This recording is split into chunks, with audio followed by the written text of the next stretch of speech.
Good morning. Welcome to Second Unitarian Church. Please rise in body and spirit and join us in our opening hymn, number 1002 in the teal hymnal, Comfort Me.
speak for me.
Welcome to Second Unitarian Church. I am Barbara Michael, a member of the Board of Trustees. My pronouns are she or they. Please, if you are finding that it's a little bit crowded this morning, it's wonderful to see everyone, move towards the front if you can. We've got probably about 10 or 12 seats in the front, so if you're able to, if you're towards the back, you can move towards the front. Would you raise your hand if you have a seat empty near you? And then people maybe won't feel quite so nervous about moving forward. Thank you. Today we are in person at the Admiral at the Lake, the 2U Sanctuary, and continuing to meet virtually using Zoom. We're glad you are here, whichever way you are attending. If you are in a sanctuary and would benefit from hearing assistance, we have devices available as well as noise-canceling headphones for both adults and children with noise sensitivities. Please see our tech team in the back. We encourage people to wear masks during the service. This practice prevents transmission of COVID and helps us center the needs of those who are most vulnerable. We especially welcome newcomers and visitors this morning. Finding a new community and making new connections can be challenging. Please know that we're excited to have you and look forward to getting to know you. If you would like, there are blue mugs available during coffee hour that you can use to signal to others that you would like them to come up and say hello. Not sure what to say? The Drum Allies group has come up with a question each week to help spark conversation, and you can find that question on a sheet of paper on the table where the snacks are. Additionally, we will always need people in the kitchen after coffee hour. That's a great place to see old friends and make new ones. Our worship today is led by Reverend Jason Lyndon along with John Broom as worship associate. Music is provided by Director of Music Carl Kennedy. Our time together requires a large group of people who make possible the worship, the music, and the technical production. They are listed in the order of service, and we thank them for their ongoing care of our congregation. I have a couple of announcements for you this morning. We have quite a number of errors in the order of service this morning, the challenges of having our Director of Administration on vacation. Reverend Jason expresses his profuse apologies. 2 U family dinners are scheduled for Saturday, November 16th. Today is the last day to sign up. There are sign-up sheets at the welcome table, or follow the QR code in your order of service. This is a long 2 U tradition, and we are excited to share time and food together. During our service on Sunday, November 24th, we will be celebrating the things that nourish and sustain us, our connections to family and friends, to our heritage, and to the UU community. You are invited to bring a loaf of bread or another baked good that either represents your heritage or holds a special place in your family's traditions. We have a couple loaves committed so far, and we need a few more. If you are interested in contributing to this glorious feast, please see the order of service for more information on the Bread of Our People service. It's November 24th. We are working on revamping the youth room to make it an inviting, cozy space. If you would like to help, we are requesting the following donations: lamps, coffee table, rug, and fairy lights. If you have something to donate, please contact either Brittany Morse or Alex Kingsley. Is Alex here this morning? Okay, or see Reverend Jason, right? Since they're not here today. I want to say a word about greeting your neighbor. It is vital that we do this with the utmost focus on consent and comfortability. Whatever method of greeting you do, please ask the other person if they feel comfortable with that same level of contact. We all have different needs about how our bodies are in contact with others. Please be mindful. You can find additional announcements in your order of service. This is the time to take a moment and greet your neighbor. Thanks, Barb.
Spirit, draw near.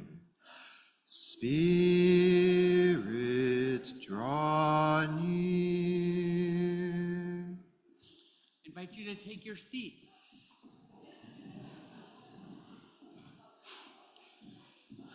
And we're just going to keep reminding folks, there are seats up here if you feel more comfortable. It'd be wonderful to have you. Monique is lonely. There's so many chairs with Monique. Come and sit with her. I also want to direct you to the sides of our sanctuary.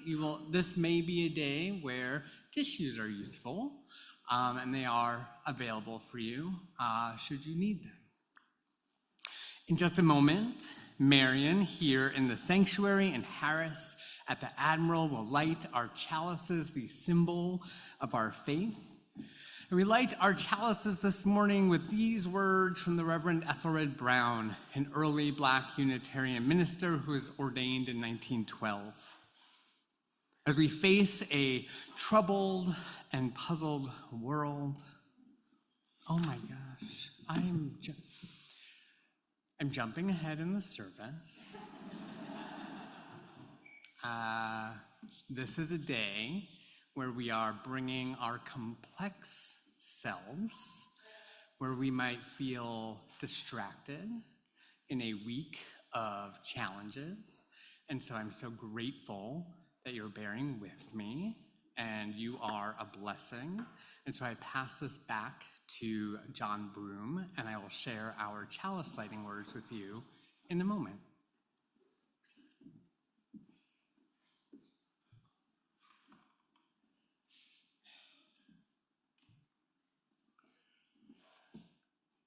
Good morning, friends. We are a Unitarian Universalist congregation, a community of children, youth, and adults, a people of many beliefs and traditions bound not by the specific list of things that we believe, but by the values that we share, where we keep love at the center. Whether you are joining us for the first time or for the 1000th time, you are welcome here. Whether you believe in God some of the time, all of the time, or none of the time, you are welcome here. Whatever your race, whomever you love, whichever way you move in the world, however much money is in your pocket, you are welcome here. I invite you, when you feel ready, to take a breath in and out. And as the music begins, let us enter into our service together.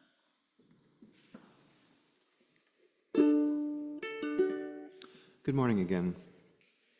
Our intro today is We Shall Not Be Moved. This song has its roots all the way back to pre-Civil War, the pre-Civil War South. It originated as a Christian spiritual, but then it was adapted over the years as a civil rights song, as a labor song, as a protest song, and has, I think, beautifully bridged and connected the gap between sacred music and secular music, and sacred music and secular music, which I'm obviously very into. I also think singing these songs connects us to folks in the past, and it connects us to our ancestors, and it connects us to those who have who sang this song in at other times of struggle. And so I find great strength in that. So if you know it, you can sing along. If you don't know it, you can also sing along.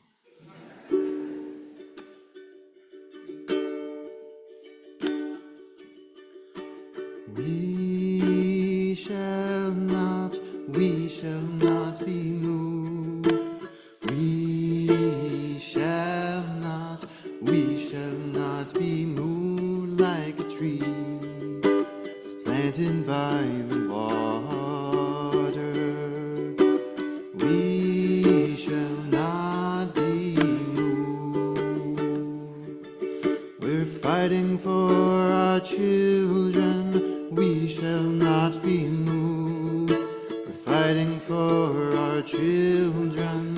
We shall not be moved. It's like a tree. It's planted by the water. We shall not be moved. We shall not be moved. We shall not be moved. We shall not be moved like a tree planted by the water. We shall not be moved from reproductive justice. We shall not be moved from reproductive justice. We shall not be moved. It's like a tree planted by the water. We shall not be moved. We shall not be moved. We shall not be moved. We shall not be moved. It's like a tree. It's planted by the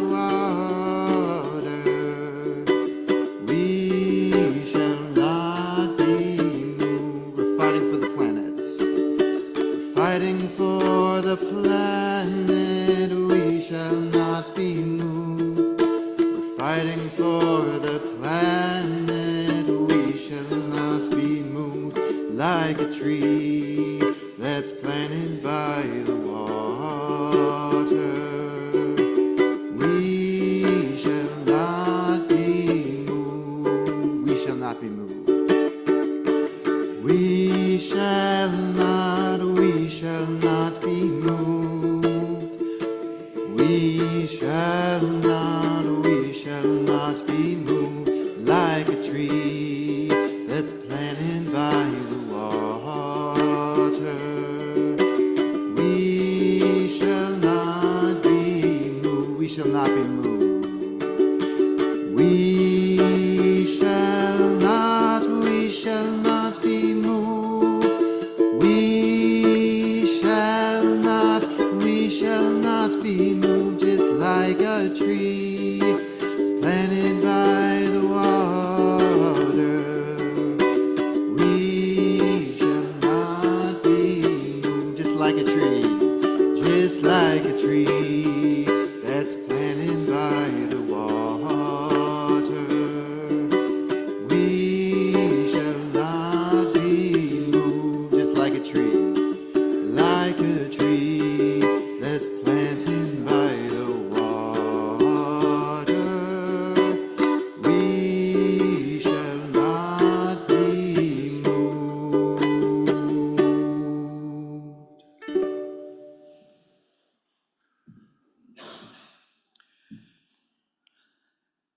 Again, the words from Reverend Ethelred Brown. As we face a troubled and puzzled world, we too are troubled and puzzled.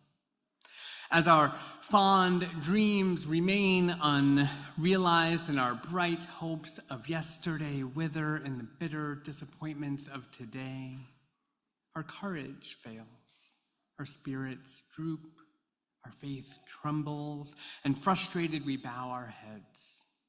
Nevertheless, we come to this hour of worship in this sacred space. And as we seek to recommit ourselves to peace in our time, may we first be at peace with ourselves and one another. May we know that without love, there will never be peace.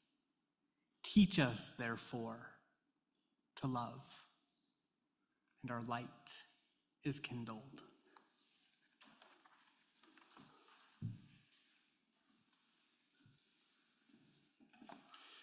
Dear friends, I invite you to stand and speak with me our covenant. The words are in the order of service, and they are on the screen.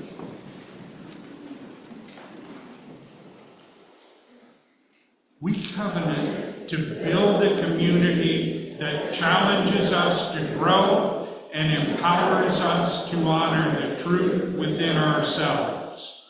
We will be generous with our gifts and honest in our communication, holding faithful to a love that embraces both diversity and conflict. Called by our living tradition, we will nurture spirituality within a vision of the eternal, living out our inner convictions through struggles for justice and acts of compassion. As we sing our congregational hymn, number 123, Spirit of Life.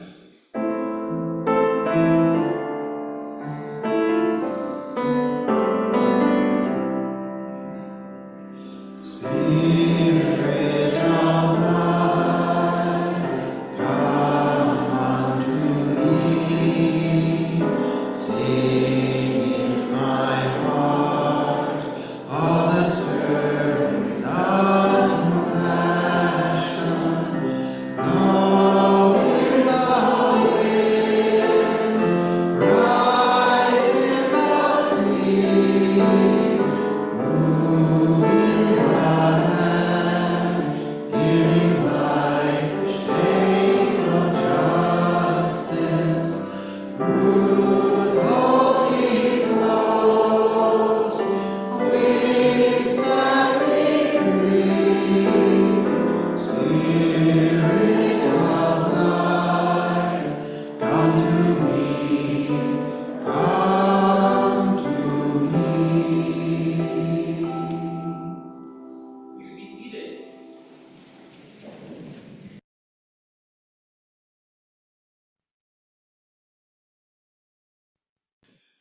to invite those who are young in age or young in spirit to come join me up here on the chancel.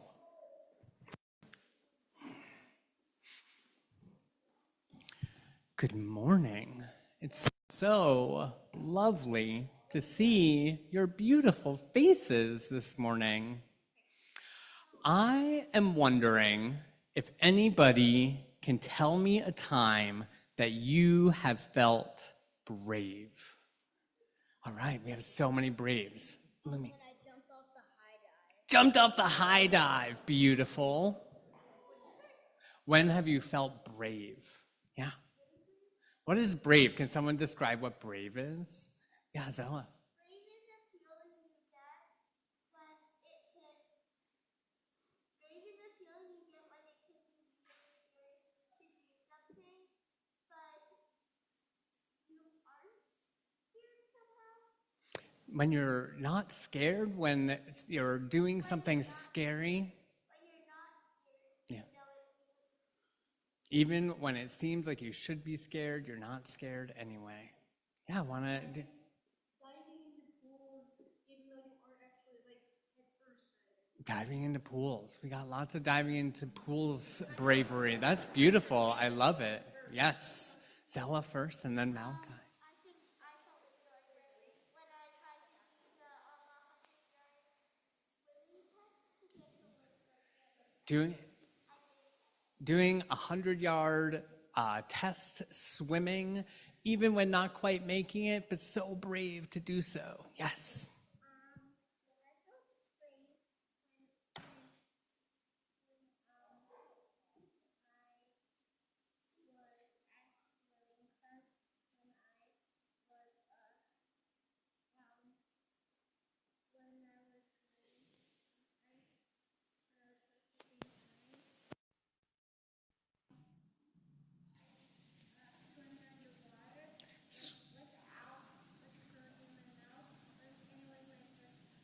Amazing. More swimming. Swimming underwater and being there together. That's beautiful. As a swimmer myself, I love hearing all of these swimming bravery stories.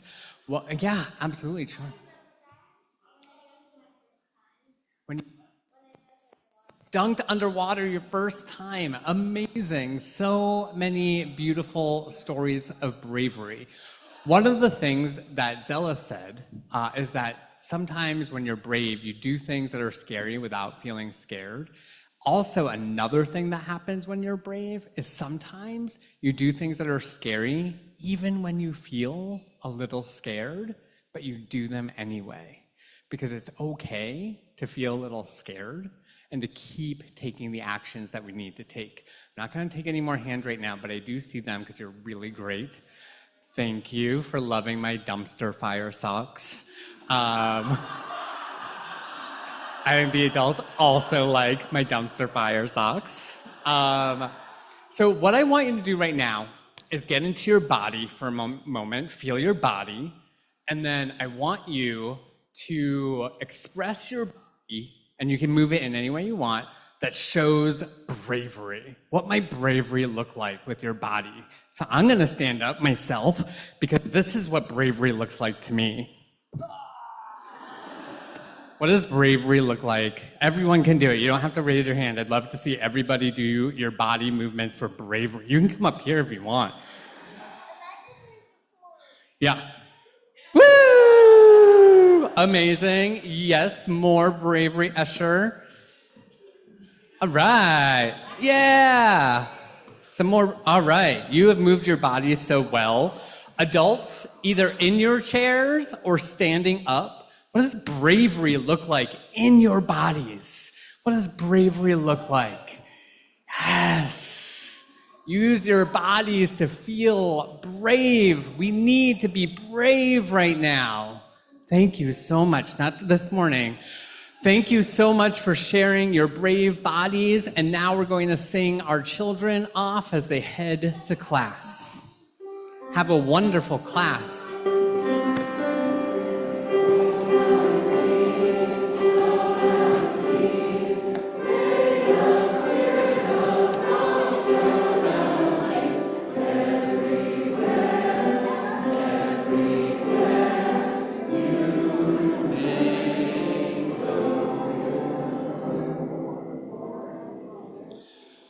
So each year, we as members of our church make a commitment, a pledge to support our collective ministries. In addition to this pledge that we make every year, we take a collection on Sundays so that we can share with those who are doing justice work beyond our walls. In just a moment, you will see a phone number on the screen, and you'll also see it in your order of service during the music. And you can use that to do a text to give. And for those of us in the sanctuary, we will have collection plates coming around into which you can put coins or cash or checks, and we would be so appreciative. For the month of November, we are sharing our plate with the Unitarian Universalist Service Committee. You heard quite a bit about them last week from one of their staff people. And I just wanted to tell you one quick thing about the UUSC. They started during the horrors of Nazi Germany. They were an organization that began as the Unitarian Service Committee.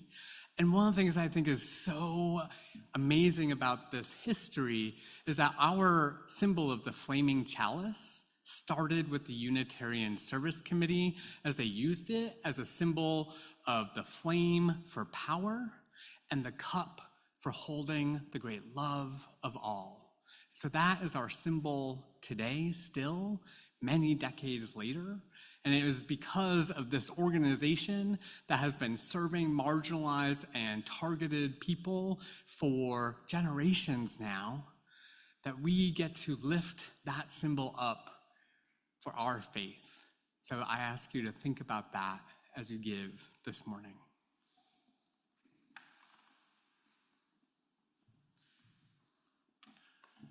Kindly join with me in the offertory words. They're on the screen, they're in your orders of service.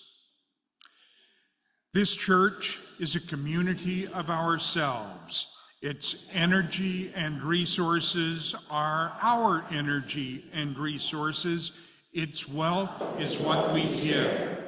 As we contribute to the life of this community, we affirm it and enable its participation in the larger world around us.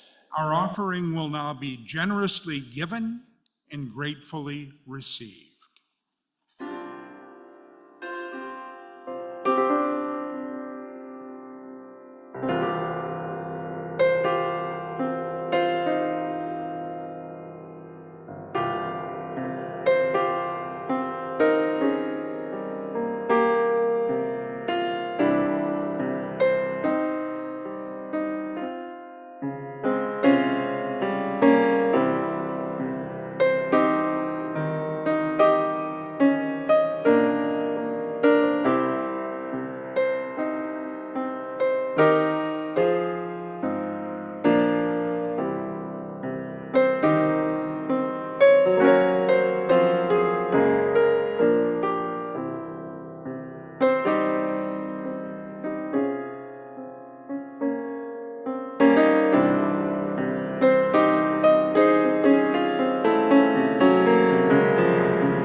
Please join me in the spirit of prayer or meditation. Let's begin by breathing together.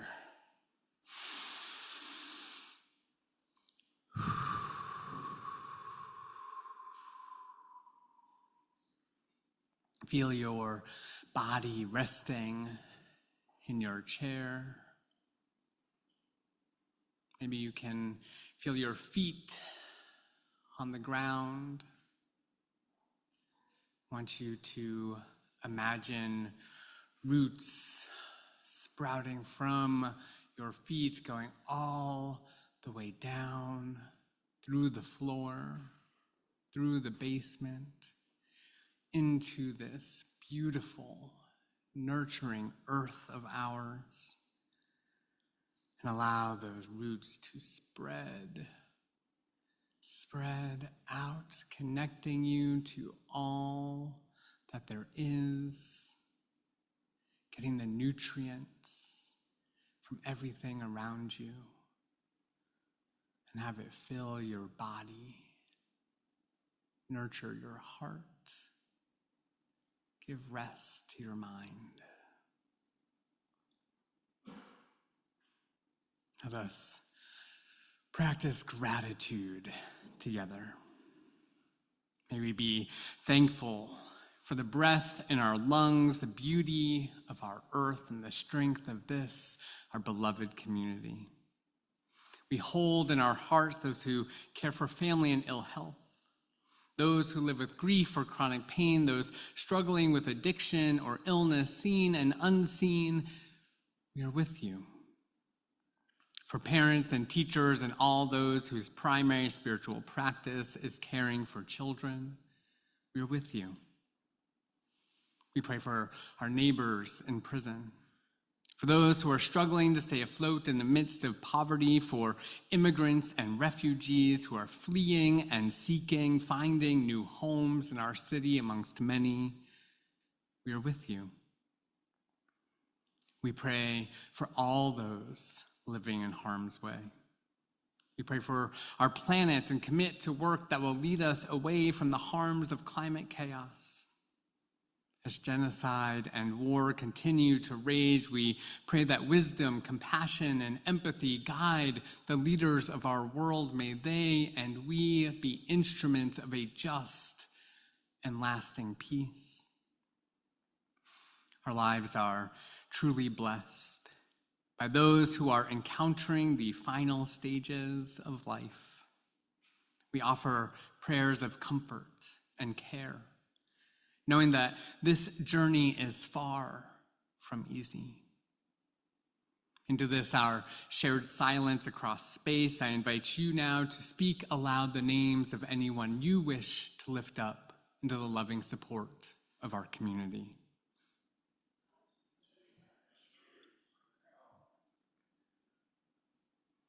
With our deepest compassion, let us hold in our hearts those named and unnamed, those remembered and those forgotten. Let it be so. Amen, and blessed be. During our ritual of lighting candles for joys and concerns, we want to continue to take care of one another.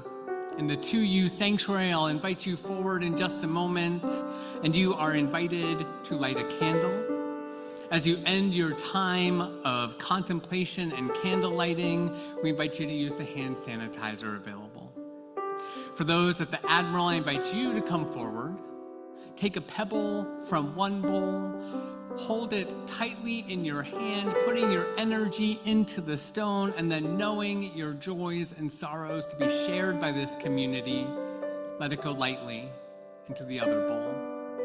And for those of us on Zoom, please join by sharing your joys and concerns in our chat window.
We hold all of these, our many, many shared joys, celebrations, concerns, and sorrows close to our hearts. John, would you share our first reading, please?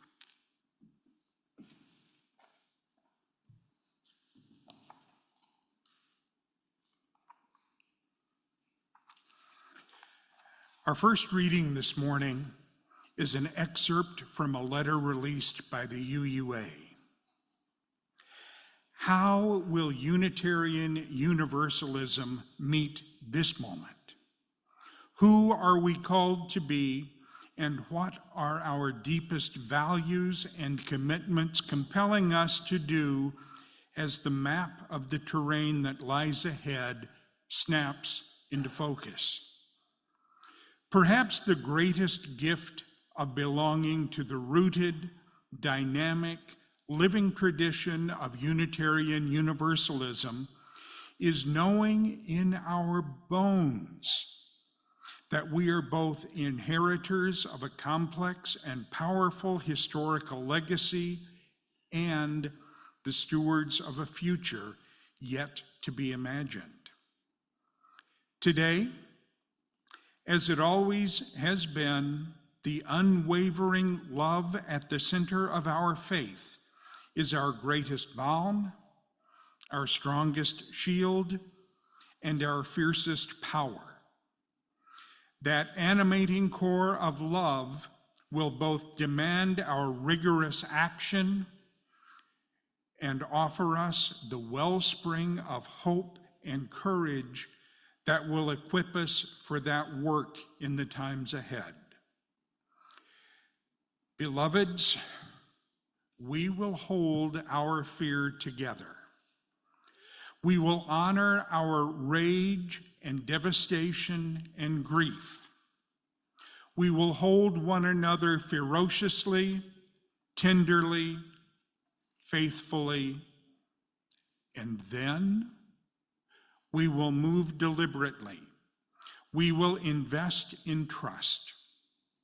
We will claim joy, rest, and sustenance. We will resist en masse. We will fight fascism and continue the struggle for democracy. We will continue to build our movements for justice. We will focus our efforts and abandon distractions. We will create safe harbor for those in danger. We will leverage our resources. We will sharpen our skills and our analysis. We will act as if no person is disposable. We will refuse the politics of division and despair. We will seek the wisdom of elders and of history. We will weave deeper connections with our neighbors. We will fight for survival. And we will create the conditions of possibility for our thriving and liberation.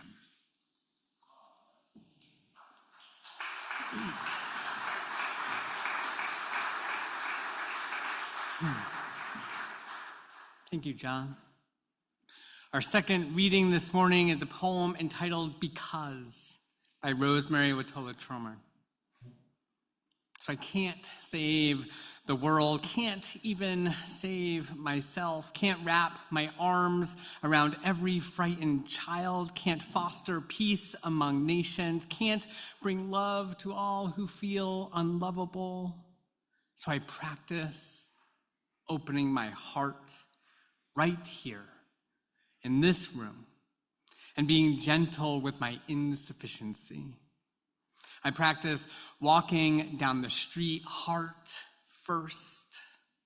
And if it is insufficient to share love, I will practice loving anyway. I want to converse about truth and trust. I want to invite compassion into every interaction.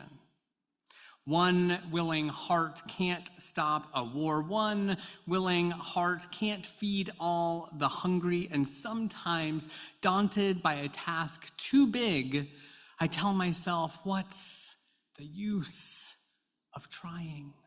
But today, the invitation is clear: to be ridiculously courageous in love, to open the heart like a lilac in May, knowing freeze is possible and opening up anyway, to take love seriously, to give love wildly, to race up to the world as if I was a puppy adorning and unjaded, stumbling on my own exuberance, to feel the shock of indifference, of anger, of cruelty, of fear, and stay open, to love as if it matters, as if the world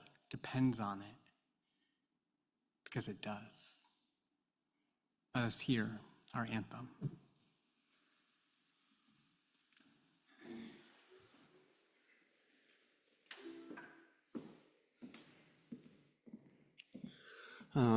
I wrote this song over the summer, so it's not actually about the election, or at least it wasn't intended to originally. It also wasn't intended to be kind of the mirror of Comfort Me, which we already sang today, but it ended up being both. So I'm going to sing for you.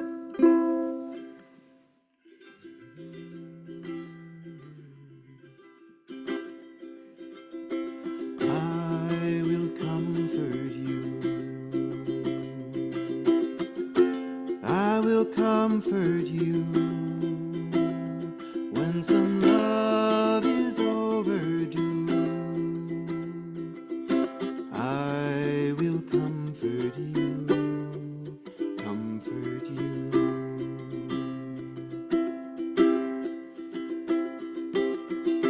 I will sing to you. I will sing to you after all that you've been through, and I will sing to you, sing to you. And when your heart is feeling hopeless and your mind is overwhelmed, and your soul has given all it can, then I will sing to you, sing to you.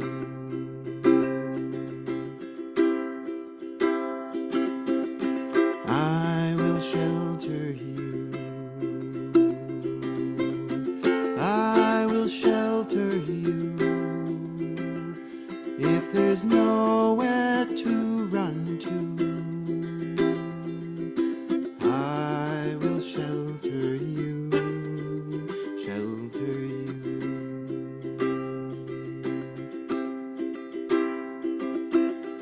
I will laugh with you. I will laugh with you when the laughs have been too few. I will laugh with you, laugh with you. And when your heart is feeling hopeless and your mind is overwhelmed and your soul has given all it can, and I will laugh with you, laugh with you.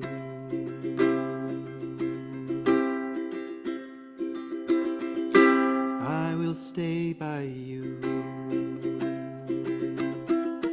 I will stay by you. We can build the world anew.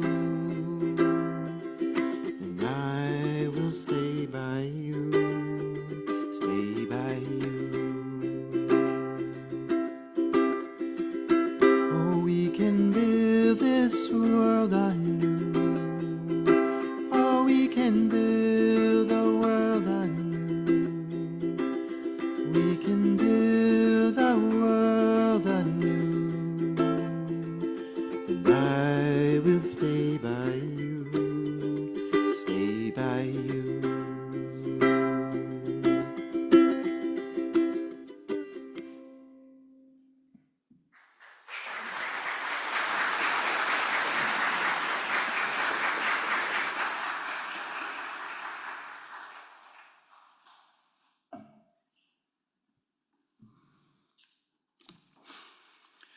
Thanks so much, Carl.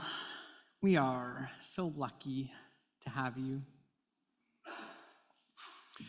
Grace Lee Boggs, Chinese-American visionary, organizer, and scholar. She once asked her readers and collaborators to question, what time is it on the clock of the world? She suggested that it was vital for all of us to understand the history of human behavior throughout time. It was not a question of human nature, as an answer to that question is hardly helpful or attainable to find. Instead, she was encouraging people to reckon with the ways power, domination, liberation, freedom, repression, and justice have been experienced throughout history. How have humans lived? How have they died? How have they existed in relationship with one another? You need not be an expert in early human history, ancient history, or even the history of the last 100 years to know that we have been where we are now before. I imagine that many of you are grieving this morning. I imagine that many of you are feeling overwhelmed. I imagine you're feeling angry. I imagine you are moving through so many different feelings throughout the day, throughout this week, and while struggling, some of you with sleepless nights. Now, I don't actually just have to imagine this. I know it's true. Since Wednesday morning, I have visited with, spoken on the phone, emailed with, and texted with nearly 50 of you. I feel immense gratitude that you trust me to hold some of these feelings with you. We're encountering an immediate future that brings up countless questions about collective survival, the survival of our planet, the expansion of war, the rolling back of hard-fought wins. It's a scary moment. Like we talked about last week, I promise that you are not alone. And I know that you're not alone, because I too am not alone. I get to be with you. I want to invite you to join me in a collective mantra. In just a moment, you will see the words of this mantra on the screen.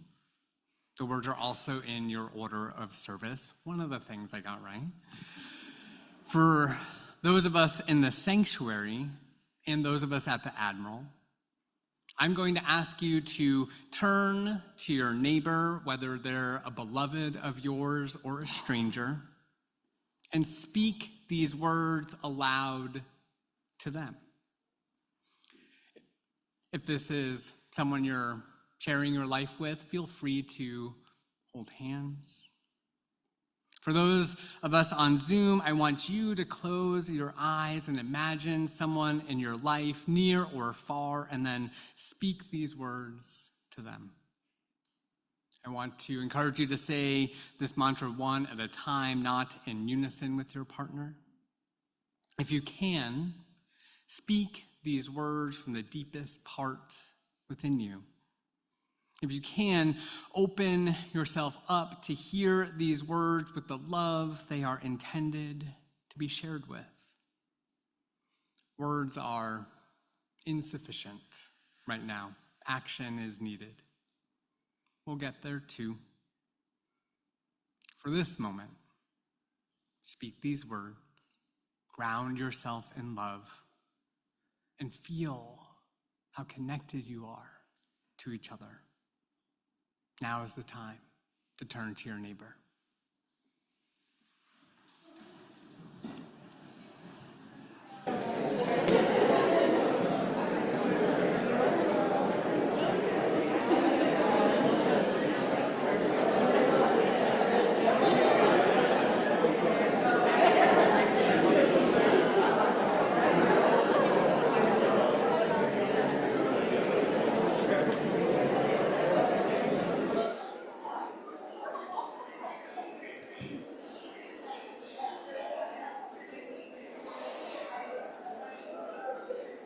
Let us come back together, beloveds.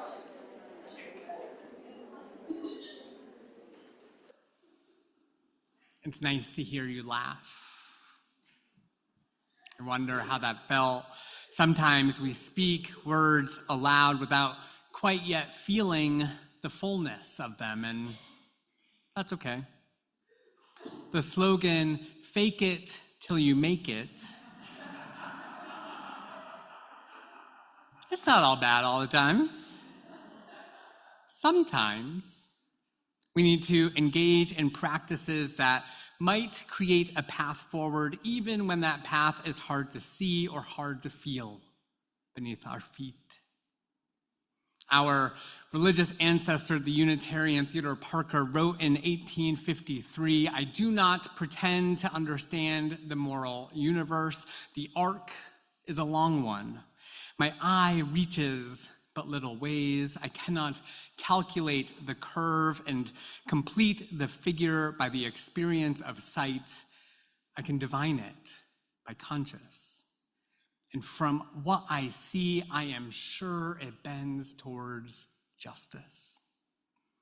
Of course, an adapted version of these words are beautifully popularized by Dr. King. I'm curious what you think right now about this statement. Because it's not just a political statement, it is a deeply theological one. Parker and King are claiming that there is some kind of greater will, a divine will, a spiritual transcendence moving the all of it all towards justice. Deeply rooted in my theology is a belief that the universe in its equilibrium is the fullness of love. I don't have evidence of this. It's not scientifically based, and it's a deep faith that I have. That faith, though, it wavers at moments. That faith gets challenged, that faith can get quieter in my heart and more difficult to access. And yet it defines how I want to live in the world. I want to live with the belief that the universe is love. That the vibrations of your atoms, the vibrations of my atoms, the vibration of all atoms are so interconnected that inevitably they'll create love. And I don't think that faith is meant to be easy. I do not think faith is always going to be a solid rock upon which we stand. I do not think faith is supposed to be free from challenges. Instead, it seems to me that faith requires discipline.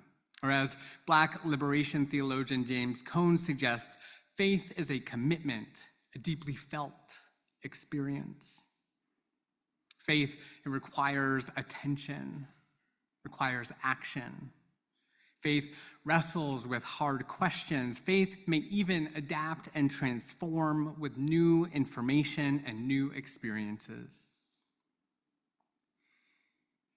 Reflect for a moment. How do you define your faith? What do you have faith in? Who and what shapes your faith? How does or can our congregation help you sustain, expand, and nurture your faith? What time is it on the clock of the world? It's a scary clock. My faith is having some significant moments of wavering and feeling challenged. The moral arc of the universe seems to be bending in the wrong direction.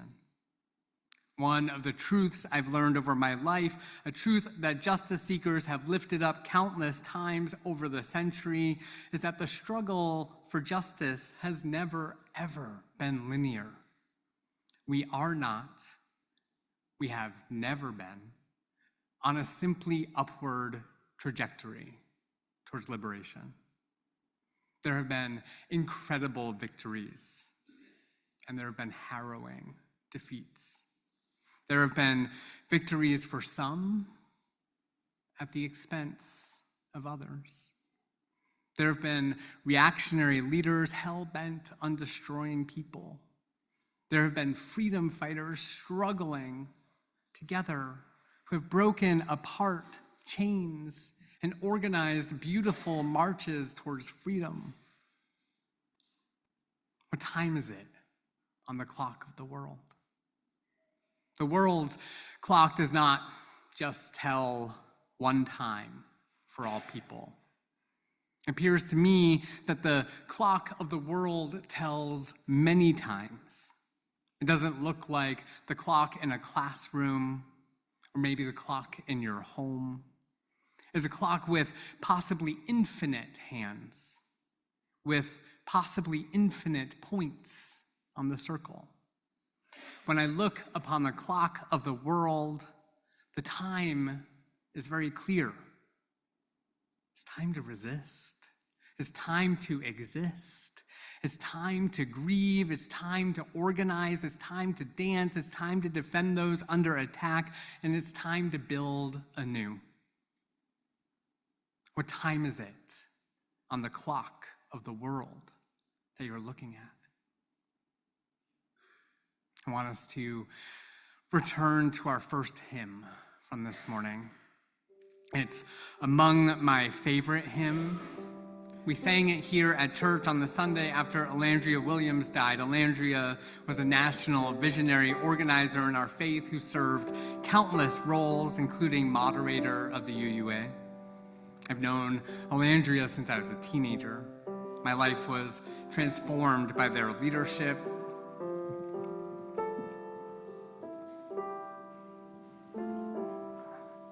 Their love, their political vision, their theology, and deep commitment to our faith. When we sing this hymn, I think of them. It is my prayer that we are offering each other comfort, that we're singing together, dancing together, even though they are only with me in spirit. I feel them with me. As we sing this hymn this morning, who are you singing it with? Certainly you're singing it with those who are gathered here.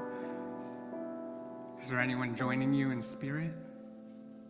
Is there anyone whose arms you need to feel around you in this moment? Is there anyone who will speak for you? Music is essential for our survival. It's essential for our resistance. Music is necessary for nurturing our faith. Please continue to rest in your seats and join me in singing Comfort Me once again.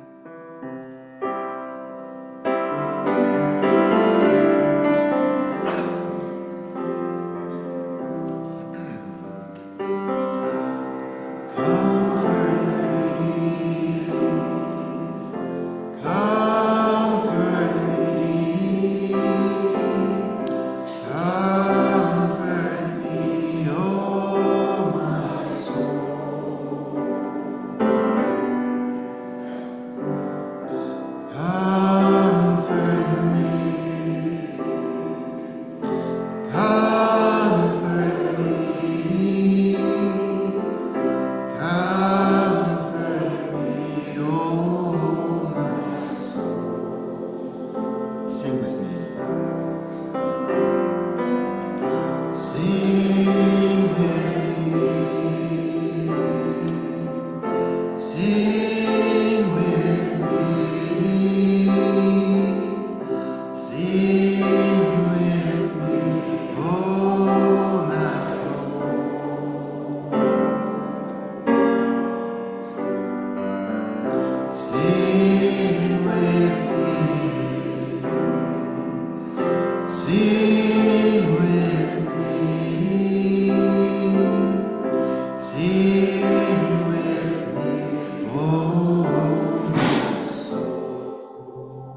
Speak for me.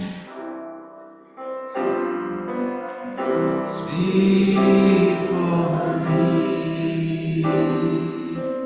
Speak for me. Speak for me.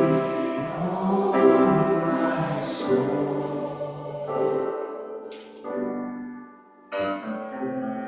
Speak for me.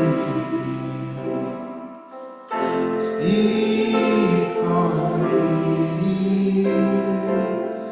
Speak for me, oh my soul. Dance with me. Dance with me. Dance with me. Dance with me, oh my soul. Dance with me. Dance with me. Dance with me, oh my soul. Comfort me. Comfort me.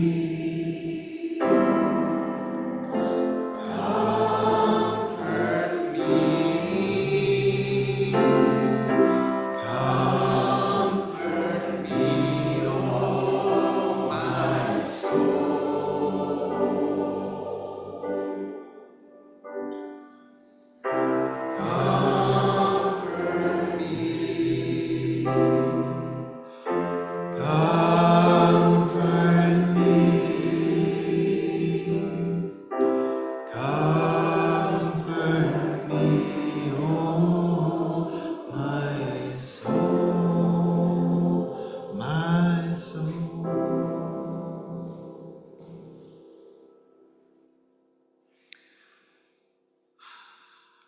Breathe, beloveds.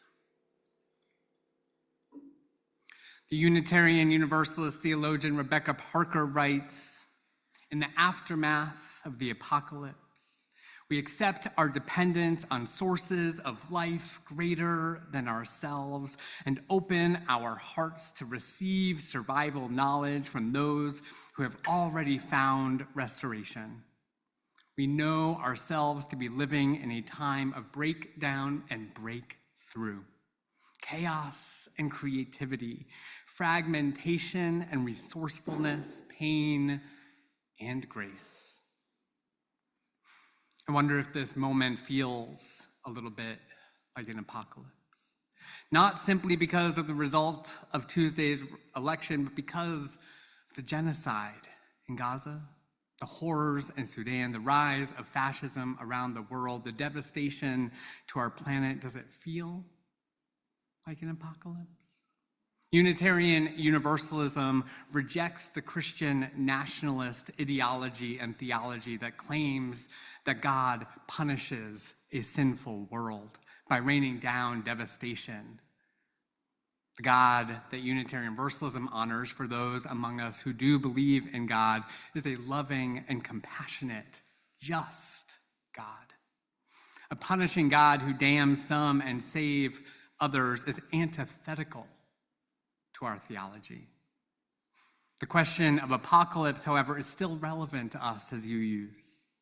Contrary to popular belief, the word apocalypse is not actually a specific description of global suffering meted out by God.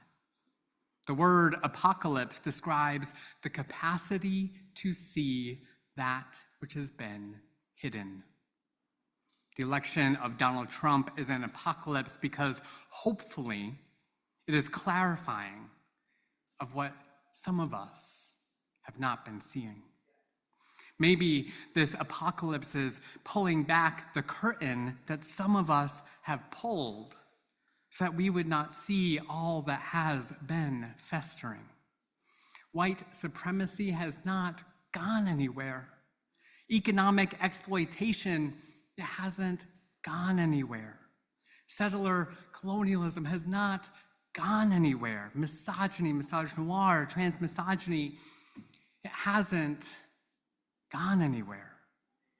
American exceptionalism, it has not gone anywhere.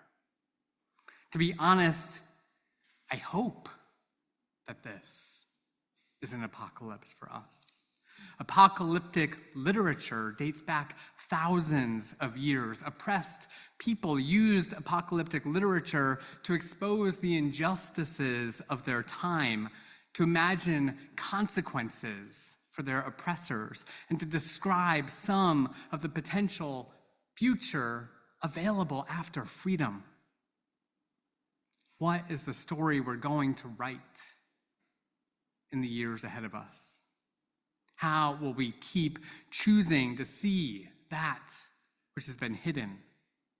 How will we build power to build up the future that we believe in?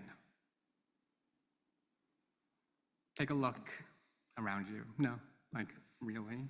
Look at each other. Look behind you, around you. This is a community of people who deeply care about building a just world. Whether today is your first day here or your 1000th day here, you are a people who care about our world. And you are justice seekers and justice doers. You do so here at our church. You do so even more in your job, at school, while parenting, in grassroots organizations, and beyond. Our church is often a place where people come together so that they can get their cups filled back up, so that then they can go out into the world and keep doing the work of love, of justice. Come here. Get your cup filled up, because there is work to be done. If you are feeling unsure in this moment what to do, I want to offer a few suggestions. Please, if you are not part of some grassroots member-based organization engaged in the work that you believe in, you got to join one. Maybe that's the UU Advocacy Network of Illinois. Maybe that's Community Renewal Society. Maybe that's One North Side. Maybe that's South Side Together. To be 100% honest, as long as it is values aligned, I don't care. Join one, please. Give time and money to support and ensure people who get pregnant can have access to abortions that are safe. Maybe that's connecting with the Midwest Access Coalition, the National Network of Abortion Funds. Unitarian Universalism as a faith teaches us that we make sure people's bodies are safe. We protect people's decisions to make the decision that is right for their body, no matter what.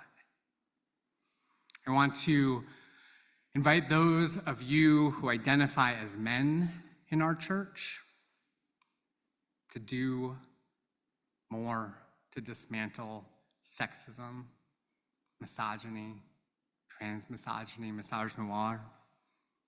Here in our church, consider this an invitation, men, for us to organize right here.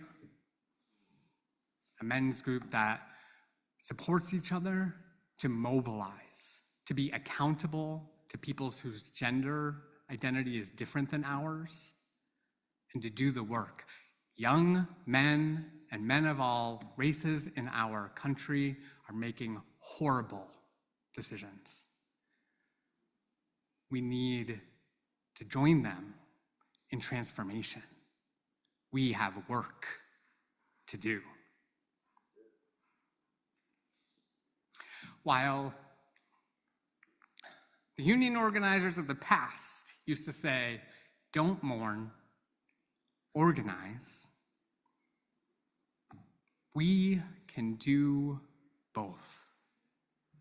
It's okay to be grieving right now.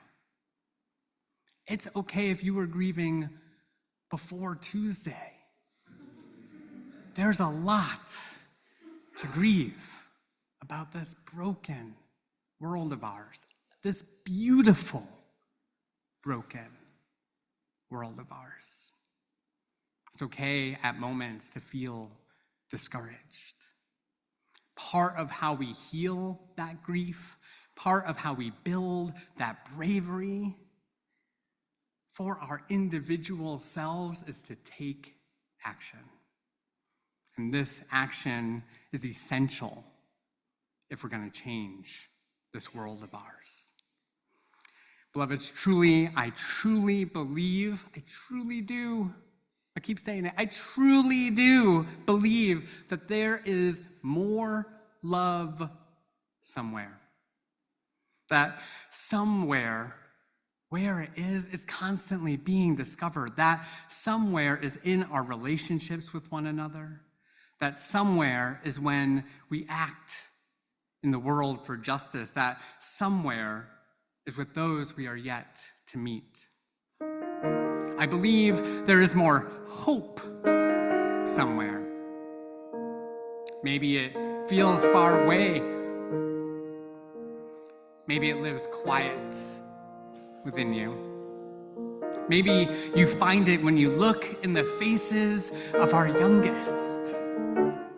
Maybe you find it in the stories of people who throughout time and history have fought back against similar times as those we're in today. I believe there's more peace somewhere. Peace for each of us. Peace for our aching planet. Peace for those encountering war, genocide, gun violence, the seemingly impossible. And joy. Joy, my sweet friends, I am certain that there is more joy somewhere. I saw it yesterday morning. As I gathered with friends in Rogers Park, we played games and we laughed. We reveled in the smiles of babies. Joy in the face of injustice is a form of resistance. They will not steal our joy. It's there, somewhere, right here. Things are hard, things are scary, and there's much to do. We have been here before. We may not have all the answers, but we absolutely know some of what must be done. Do it. Do it together. And for now, sing. Sing with me. Sing for yourself. Sing for the world. Sing with love in your hearts. Please rise in body and spirit. Join together in singing hymn number 95, There Is More Love Somewhere. There is more love somewhere. There is more love somewhere. I'm gonna keep on till I find it. There is more love somewhere. There's more hope somewhere. More hope somewhere. There is more hope somewhere.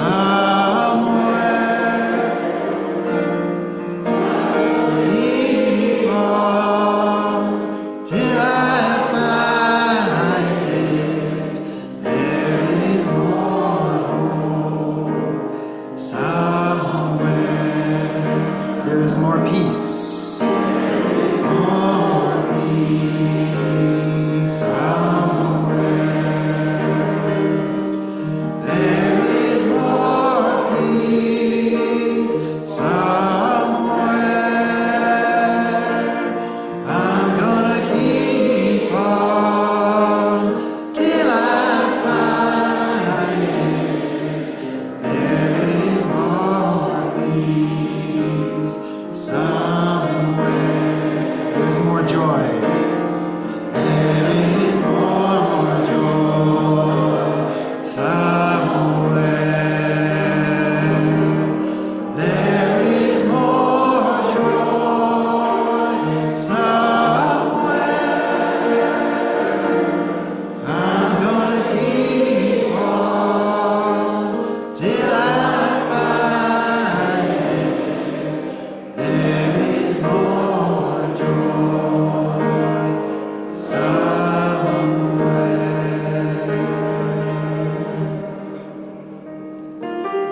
I invite you to rest your hands upon your heart or clasp hands with those you are sharing your life with.